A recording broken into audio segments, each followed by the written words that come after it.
Lagyan natin yung kapalata.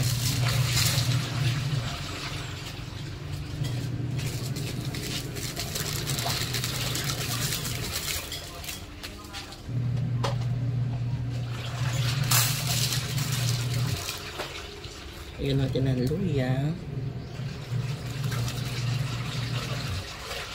Tapos yung palaman natin na sibuyas, kamatis, bawang.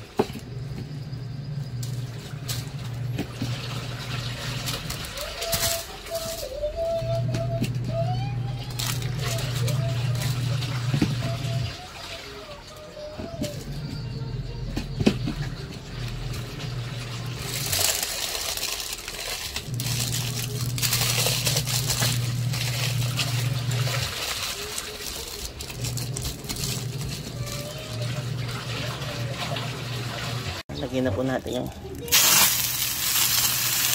ayan, ihawin 15 minutes on this side. Kababaligtad ko lang after 15 minutes. Basta 15 minutes on each side mga kagigil. Ayan, wow,